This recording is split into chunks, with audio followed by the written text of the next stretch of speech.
Good morning, Gamecock fans. Today is Monday, May the 5th, 2025, the year of our Lord 2025. Boy, off to a great start today. And this is Coffee with JC Shurburtt. What a brutal weekend of baseball, and it lasted forever. It was like a long march to nothingness, despair, uh, sad, really, in a lot of ways. Gamecocks, kind of a delayed game. They were up, and then boom, boom, boom. The balls start leaving the yard for the Gators. Saturday, the game suspended. It's a 1-0 game. And then Sunday, the life went out of Gamecock baseball. 22-3, their worst loss since 1997 at home. And then they followed it up with an 8-0 7 inning, mercifully, a 7 inning loss in game three. Uh, Lots of rumors out there about the future of the program. I'll just say this: there's nothing on our end checking with people about any sort of imminent change. That doesn't mean something's not brewing. Uh, at least one of the outlets out there that or accounts outlets, I guess that's. I mean, a lot of respect for those guys and what they do. They do a really good job, so I don't want it to seem like I'm disputing anyone. But here, as of early this morning and into last night, checking around with some folks that would know. Now, if they would know, it doesn't mean they'll say anything. But we don't have any kind of confirmation on any sort of imminent change. That said, this is my opinion. I never thought I'd say this because I'm usually one that's, coaching his first year, whatever, give him a chance. That's just kind of the nature of college sports. I don't think it'd be a bad idea, just to be straight honest with you. And that's uh, no offense to Paul Maneri. I like the guy. Um, on dealing with him level very, very briefly on the show when he's graciously agreed to come on with us and do interviews. Um, Jamie Bradford has a great relationship with him. But it's about the work and the business. I mean, this is big time college athletics, and this is South Carolina baseball, and I've seen too much. Um, and it's a lot this year. It's this team. A lot of folks say, well, there's no talent, whatever. And look, they're not the best team in the SEC. The talent level, they want to get back to Omaha and contend for the SEC championship and all the things that this program has done in the past. Yeah, there needs to be better players, younger players that they had in the program, have in the program, like Bo Hollins and Scobie and Braylon and young pitchers and all those folks need to get better. They need some help in the transfer portal, all that. Um, so that's a given, but that's not a 5-19 and a get to the point where you just mail it in. And then, unlike the basketball team, and here's the difference between the two things. The basketball team never mailed it in. It's a bad games. They didn't play the smartest brand of basketball in the world, and it cost them wins that they should have had. But right till the bitter end, they're sitting there battling Arkansas to extend their season. They enjoyed playing. They didn't enjoy losing, but they enjoyed playing at South Carolina and took pride in that. And that you got to compartmentalize this stuff. I see a lot of times where a win's a win, a loss is a loss. Fans lash out. Well, they don't really care, and that's not always the case. It's sometimes you have you have a team that loses that stays together, and that's usually good for the future. These days, the basketball roster is completely different. So really, other than Lamont Paris kind of guided them through, it's really not relevant to what next year's team will be in basketball. Um, But sometimes you have a team that plays together just loses. Hey, just they don't have what it takes to win, but it doesn't mean they're not out there trying. I think the baseball team, for the most part this year, has tried, but that was a complete mail-in this weekend. Once the Friday game did not go their way. By the way, shout out to whoever decided after the rain delay Friday to give $2 hot dogs and 50% off beer for the fans remaining. During a bad season, that's the kind of thing you like to see to reward I guess your diehards that stick around after something like that. But I mean, it's bad, and it's not all talent. I understand they were out. Some of their best players were not playing, but man, you make a pitching change with two outs to go, an 11-run game, and then the guy comes in and gives up 8 runs. And 20, it takes a lot of work with the run rule to get beat 22-3. I mean, it takes work. I mean, that's not easy to accomplish. And that's an 11-run ninth. A few weeks ago at A&M, they gave 8 in the ninth. I don't know what to say. But we'll talk about all that later, or they will on the morning show. John Whittle's coming in. He's got some things to say, and you guys have all known Whittle for years. Most of you followed his work. Just like it takes a lot to get beat 22-3, it takes a lot for John Whittle to clearly go out and point out what's going on in a negative manner. And generally he calls it like he sees it. So sometimes people get on things and then they, I'm just as bad. Whittle's told me to shut the hell up before about baseball, because I'm not as entrenched in the game as he is. And, you sit there and, sometimes we'll sit there and watch it and say things. Well, no, that's not really what happened. Here's what happened. Blah, blah, blah, blah, blah. And that happens about 70% of the time, because the bottom line is most of us just want to see them win. I mean, I'll be honest. I'm selfish about it. I'm selfish because at this time of year, spring football's over. You've got, basketball obviously ended early ish in early March. Football practice official, that doesn't start till June. I'm not really into Major League Baseball at this point in the year. I think that's more of about around June, July, I'll start watching it. But I mean, yeah, that's what I did during the late spring for years. That's what we all did. And until, I mean, the last, since Tanner left, and it's gradually gotten worse. This has not been a quick decline. It's been a gradual decline. And I think that what Maneri said about the SEC being tougher and him underestimating it's good and all. It's probably right that it is tougher, but it was tough last year. It was tough the year before. And Mark Kingston took a team to a super regional and a team to a regional. And the super regional team, probably if the whole infield hadn't gotten hurt during the year, they kind of had some good mojo going and may have had a better seeding. And I mean, that was just 2 years ago. And that was Mark Kingston, who I think we all agreed by the time it was over, this program could do a little better.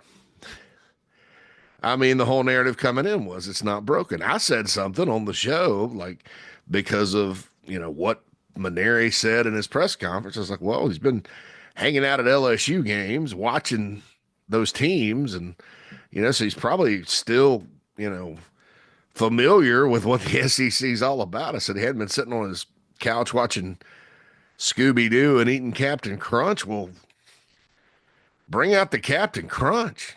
Go get me some milk. Scooby-Dooby-Doo. I mean, like I said, it's not just the talent or the injuries. I mean, like I said, the NIL budget was way higher. Way higher. I mean, he comes in, Terry Rooney comes in with him, immediately takes over recruiting. What's he looking at? I know Monty Lee was involved with going and finding guys as well, but and then the pitching coach situation, um, just baffling. And look, in baseball, there's a lot of 50-50 decisions, right? And so I'm not a baseball coaching expert here, but most of it, you have 50-50 decisions and you live and die with them. Well, there's just been a ton of baffling things. I guess he's calling the pitches. So it's like a play caller in football. I knew something a little about that. And it's been awful. South Carolina has had as much grief as the pitching coaches have taken around here. Everybody always talk about Fire Calvi. Mark Calvi, who was the pitching coach under Ray Tanner, was here. Jerry Myers, who was here for a long time, went to, I think, took the job at Old Dominion, head coaching job. And then, so Mark Calvi comes in, and everybody, the teams that preceded the first national championship game, they were a little down. They went out in the regional to East Carolina and North Carolina State, and people were, rah, rah, rah, rah, rah.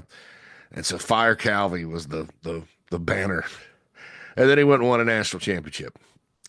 And then the next year, he left and took the job at South Alabama, where he's still at. And he's winning. He's won. And Jerry Myers came back and was the new pitching coach. And I believe stayed for a while. I don't know. Did Jerry Myers stay? And then during the Kingston era, he stepped back. And then you had a series of them. Justin Parker obviously was a guy. Skylar Meade, who's at Troy, was a guy. Justin Parker came in. Then Matt Williams the last year. Matt Williams is one of the best pitching coaches in the country, right? People may disagree with me, but that's what baseball people say. He's back at Coastal Carolina now. Has done a great job. You could have just kept him. I mean, why not? But that's the pitching coach situation's as bad as I've seen it. It's just, I mean, and you go back and you look at the names that have been pitching coaches here, they're all pretty good. And now there's this guy who's really not even a pitching coach by trade. I guess he was a pitcher. You look through his resume, it's not. Anyway, that's a disaster. And I'm not calling for him to be fired or anything. I mean, there's obviously got to be some changes here. And I just don't know that they're coming today. But that's embarrassing. That's an embarrassment to the program to have that happen yesterday. And I know Florida's good. They got players. O'Sullivan's not going to be merciful. So that's just it's just where they're at. The crowd is empty. Jeremiah Donati's got to see this, the athletic director. And like I said, it's a different situation than basketball. And I'm sorry. I feel bad for all of you out there that this happened, because having one season where you kind of got some hopes in a sport, major sport that you care about, and things don't go your way in a big way, it's a disaster. You're really one of the worst teams in the league, the worst team in the league, last place team in the league. And then to have another where you got a new coach who's a, Hall of Fame type, very similar to some of the other hires that have been made around here. And he comes in just like Lamont Paris, who said, I don't have any interest in finishing 11th, which is where they're picked. Palminteri, we're going to be a lot better than 14th in the league. Like, you're 15th. And if it weren't for Missouri, which is god awful, you'd be last.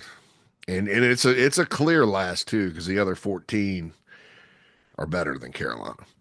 And it's not just the players. I mean, a lot of these guys, like Whittle's tweet from yesterday, Blake Jackson gets on base 5 times in game 1. Doesn't play game 2. Well, you got shut out, so I don't know. Congratulations to Ashley Chastain Woodard and softball program. After getting beat 13-1, they rally and win the last two games of the series with Alabama. They are in the SEC softball tournaments in Athens, Georgia this year. The SEC has started to rotate the softball tournaments to campus sites. Columbia will eventually get it, but Athens, Georgia is the site this year. It's just a short little drive over. They play the winner of Alabama versus Auburn at 8 p.m. I believe it's Wednesday this week. So SEC softball tournament action. Yes, it is Wednesday, 8 p.m. SEC Network Plus. Gamecocks in either Alabama or Auburn at the SEC basketball softball tournament. All right. Want to remind everybody to support NIL at South Carolina. GamecockCoffee.com. Many of you have gotten your coffee and popcorn. We certainly appreciate that. Also, Garnet Trust has some new deals out there. A discount card. I think you can find that at GarnetTrust.com. Always support those things at South Carolina. And also Palmetto Golf and Belt, PalmettoGolfing.com, where you can get some outstanding golf accessories. Gamecock owned and operated business are our sponsors here. All right, let's turn our attention to something a little more brighter today. And that is the wide receiver core in football. As we look back at spring practice, we're going to start going through position by position and kind of resetting everything because, things have changed. As I've said many times, it's a journey. Football development, getting ready for a season, a roster. It's a journey. It's one of those things that you report things or you read things or consume, and that's at a moment in time. And then later, the guys get better, they stay the same, or they get a little worse sometimes. And so things change, and we have a long way to go before kickoff. Although it's not too far away. We're about 3 months away from opening preseason camp. The warmer months are rolling in. That means it's an anticipation. SEC Media Days is in a couple of months. And then about a shade under 4 months, the Gamecocks will be kicking it off against Virginia Tech. The Hokies picked up a receiver commit from Jackson State that I like from the transfer portal the other day. They're still trying to put their roster together and add some pieces like everybody, I guess. But so, yeah, it'll be the renewal of a series that was played pretty frequently when I was coming up. But I don't think they've played since 1990. The Hokies and Gamecocks up in Blacksburg. Carolina won that one. Every game, I started kind of getting into football and following it 86. That was my first year of, following Carolina football every minute of every day. And Carolina tied them up there in 86. They had a good team that year. Bill Dooley, Vince Dooley's brother, was the coach, if I'm not mistaken. And then 87, Bill Dooley retired. Frank Beamer comes in. 87, the Gamecocks beat them pretty good, 40-10. Gamecocks survived Lane Stadium in 88, 26-24. 89, they tied again. That was not a great Virginia Tech team under Frank Beamer. I think they may have won 2 games that year, but it was a surprise. They were tough. I'll always remember that game because my mom, instead of my dad taking us, my mom took us that time. Piled in the Suburban and went down from Spartanburg. Back in those days. And then 90, Bobby Fuller led a big comeback. Carolina was down, came back and won. So Carolina done pretty well against the Hokies. And, few of those went, 2-0-1 against Frank Beamer and 1-0 against Bill Dooley. Was it Bill Dooley? Yeah, it was Bill. No, was Bill Dooley at Wake Forest by then? No, he was at Virginia Tech. I'll have to look that up. If I was wrong about that, I apologize.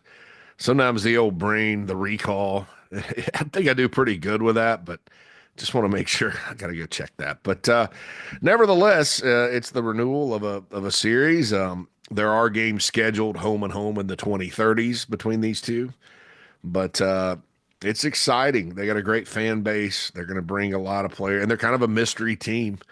Largely, with the exception of having Drones, their quarterback back, they largely kind of resemble Kentucky in that Kentucky obviously but Kentucky people are probably happy they replaced their quarterback. But you got drones back, but then there's a lot of other pieces that have kind of come and gone. Plus two new coordinators. I have no idea what to expect out of Virginia Tech. I expect a close game because Carolina's played pretty competitive football games, with the exception of a bad, awful, not so good Eastern Illinois team in Beamer's first game. Even Georgia State was 35-14 was the final, but Carolina blocked two punts. I mean, it was close-ish. And then the North Carolina disaster, and then last year was a near disaster. So, yeah, Gamecocks will be looking ahead to kind of, I guess, do a little better in the opener. But I expect it to be close, and then you go from there. But you got to win it. You can't lose that game. That's gonna. We talked about cereal earlier. That's like peeing in the cornflakes. You don't want that to happen, and it could. It's a lot of new faces, not a good track record in openers, that kind of thing. But nevertheless, we are coming up on it, and a lot of the talk, I don't know. I mean, it's one of those things again, like I was talking about delivering the ham, the terrible analogy the other day. The coaches are there and they see it and they know. And I think I think that this notion of receiver, wide receiver one, got to have the go-to. A lot of the national media people start talking about that, and it's like this. I thought the receivers would be fine last year, and Carolina would be able to throw the football, and they were. Was there anybody that got rolled up a bunch of great stats? No. Were they able to throw the football? Yes. Josh Simon had a lot to do with that. But different receivers would pop up at different times. I think guys got better. Injuries were a factor at the position. You kind of look at it, and it was all in all, first year for Mike Fury, it was probably a pretty good year. Coaching wise, making sure you were there, different guys stepping up at different times, that type of thing. So the collective performance of the receivers was adequate. Without, I guess everybody wants a Jeremiah Smith or a Ryan Williams. That's not going to happen. I mean, those are two guys in all of college football. And so I look at this season, and they held, last year I think they signed what, 4, 5 transfer portal receivers. This year, no, they didn't. They didn't sign any. And to me, that's a sign that they're pretty happy. I mean, I think in the first portal period, it was a situation where they weren't going to go pay stupid money for above average talent. And they shouldn't. Nobody should do that because it's going to throw everything off. And look, some of these guys are good, but I looked like behind Smith and Williams, if you look at any of the national receiver rankings, there's some reaches there, in my opinion. So I don't know that there's anybody super duper out there that, could have come in and really made a big difference. And so they kind of hedged their bets and went through spring and wanted to get a look at the freshmen, and the freshmen have surpassed expectations. All of them have, which is good. Now, you're still young. Good news is you got 4 returning players there. How many are you really going to play, too, is my question. So kind of resetting things here. I think, obviously, when you kind of look at it, and spring game aside, they're kind of rotating guys in and out. I think Nick Harbor, Jared Brown, Mazeo Bennett, and Vandrevius Jacobs, who did have a good spring game, all made a jump this spring. I don't think, I know. I mean, that's what they said. Now, that's in practice. Practice is practice, right? Practice determines who plays, and then we see how they play, which, again, makes me hope maybe when the NCAA gets done with all this eligibility mess, maybe they could just use a little common sense and say, hey, you can scrimmage Presbyterian if you want to. Close practice during the season. Um, wouldn't mind wouldn't mind seeing it live, but I doubt they're going to open anything like that. Combined practice like the pros do. Get a look at at least at somebody else, and it doesn't have to be Presbyterian. It could be anybody. But I think that you know there would be a lot to work out there. I think there'd be some coaches at lower levels, but they're going to take my players. They took our job. Remember that South Park? Anyway, but practice is practice. So these guys, all four, in my opinion, or based on what I know, took a step forward. Really excited about seeing Jared Brown, if indeed he's a more complete receiver, because I think he's got the explosiveness and playmaking ability. With Mazio, it's about route running, yards after catch with Nick Harbor. By the way, go to the Cox by 90 social media accounts if you want to see Nick Harbor nail a putt playing golf at the Gamecock Bourbon Golf Tournament. That's awesome. It's just a great moment for Nick. I think that's the whole thing with him, yards after catch. There was a ranking, it's list season, so I look at all these lists. That Harbor is the number 11 breakout player nationally. I don't know what exactly they're basing that on. I'm not willing to go there just yet. Because I think that when you look at Nick, it's always about steady improvement.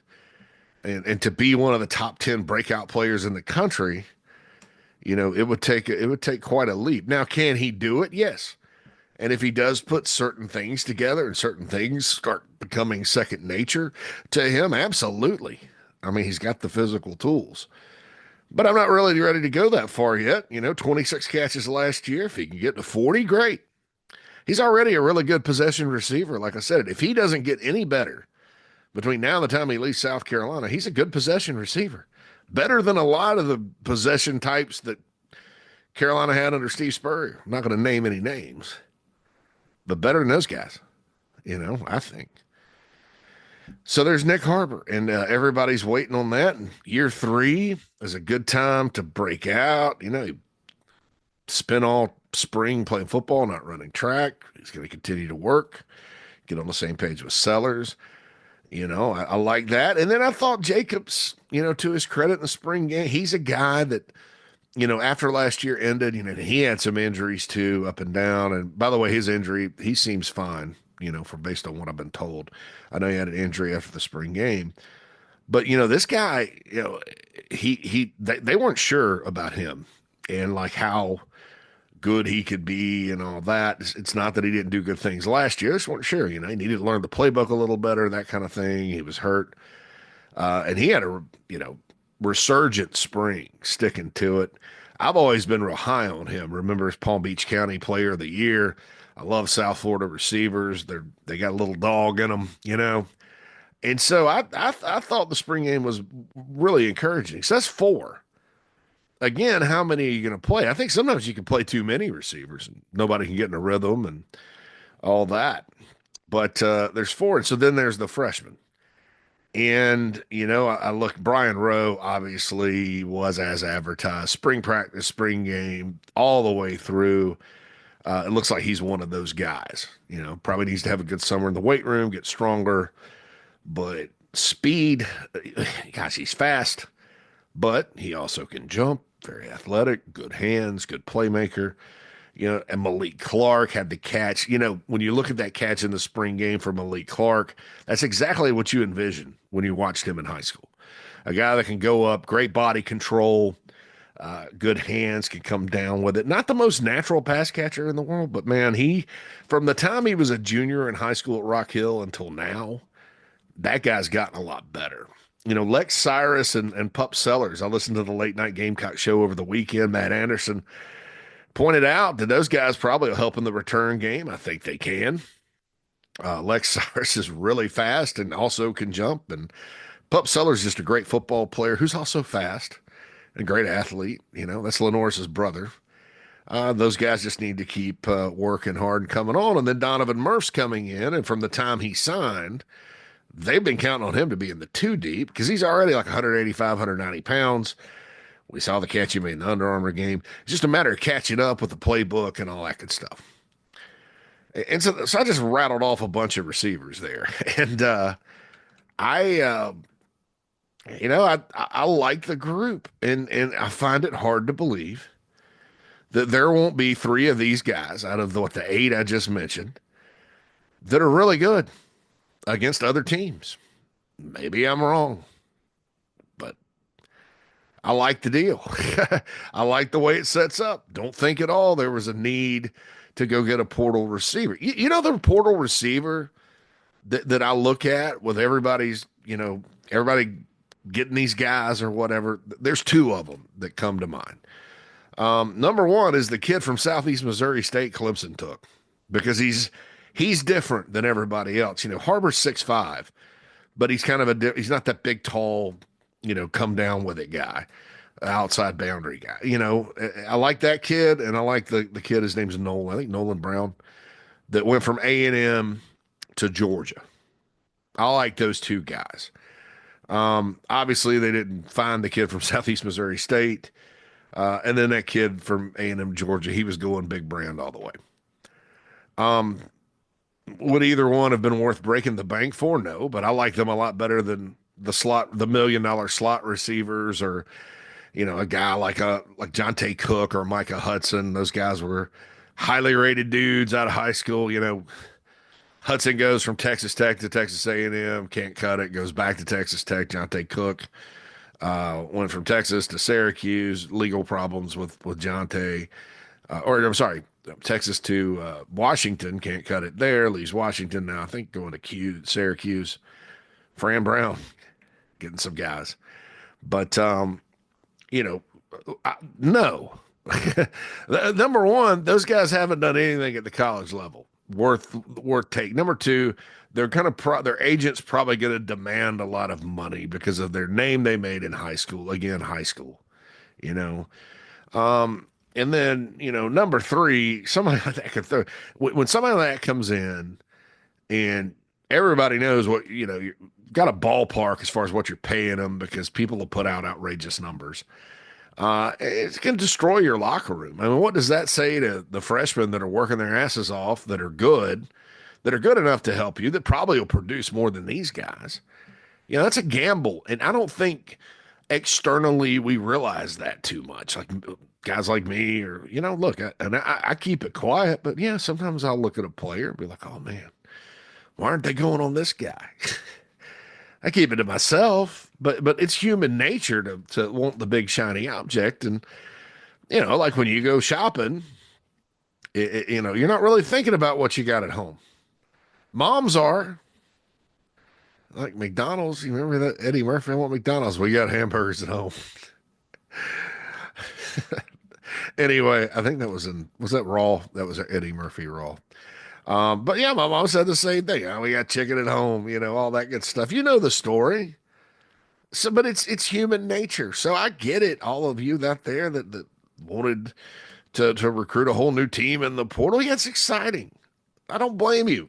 And frankly, since the Clemson football game, there hadn't been much to get excited about as far as basketball and baseball. And that's no offense to women's sports, but that's good. I think everybody's happy with softball and women's basketball and all that, and certainly support all that. But, some of us also really like the men's sports as well. We followed it our whole lives, and it's not fun. So I get it. It would have been great to go out and get a bunch of big names in the portal just from an excitement standpoint, but that's not going to win you football games. That's not the key. Never has been. Since the portal opened, I don't know that, going and stacking up portal classes is a winner. Unless you're like just dedicated to it. And, there's too much high school talent in South Carolina's footprint, in my opinion, to just go portal. There's no reason to do it. You can be kind of a hybrid, like a lot of other schools do, and be successful with it. I actually think Clemson and South Carolina have, Not trying to get everybody riled up here on a Monday by talking about the Tigers, but I think, and that's kind of an extreme the other way. They're just dabbling in the portal, but you can win that way too. You just have to, the problem is when you don't hit the portal and then you have guys leave through the portal and, leave your program, you can, if you don't replace them, that's a problem. And just like South Carolina this year, they're replacing guys that you don't really feel great about replacing them with some of the young players, or you want to bring your young players along slowly. So you go to the portal and you get linebackers and D tackles and all that. So folks are actually feeling better about D tackle now that Troy Pikes is in and all that good stuff. But back to receiver, I just kind of I sort of feel like I did last off season about the whole team, where everybody's kind of just harping on this and that and the other, harping on the quarterback because, oh, Spencer's gone. Oh my God. Oh my God. Look at last year. Oh, the D line, last. I don't remember who wrote the list. Somebody had to name the top 10 defensive lines in the SEC, had Arkansas and others above, like in the top 10. South Carolina was nowhere to be found. The best defensive line in the SEC. I kind of feel about the receivers kind of like that. I'm not predicting they're the best receiving core in the SEC, but man, you got the four horsemen, the four returners that are like better, that all are capable and all have had their moments. I believe in some, you could probably say much better, the returnees. And then you got a group of receivers that so far there's no bust. There's nobody in that receiving room that's an incoming freshman that they look at and go, well, he's a little behind. He's going to take some time, or blah, blah, blah, blah, blah. We probably missed on this guy. I haven't heard a single thing. It's not to say that, I mean, you got a bunch of players bunched in there. It's not to say one won't hit the portal one day or something like that. In fact, it's statistics will probably show you it will happen. But I just don't, I just don't buy the notion that a receiver's this big issue. Like everybody's, receiver, he doesn't have this. Sellers doesn't have this. I'm not, I'm concerned about, number one, I'm concerned about Lenore Sellers getting better so he can throw the ball to these guys, right? Especially his lower body footwork. G.A. Mangus talked about it. Greg McElroy's talked about it. I'm concerned about that. And I'm concerned about blocking, especially in the run game. It's you got to see it to believe it. And there's too many good players on the offensive line. Not too, but you play good defenses, you never know. That's what I'm concerned about on offense. I don't. This whole wide receiver one is a fantasy football term. It's not real football. It's not a real football term. Maybe it is in the pros, in the NFL. It's in the NFL. And not everybody can have Jeremiah Smith and Ryan Williams. You got to create your own Jeremiah Smith.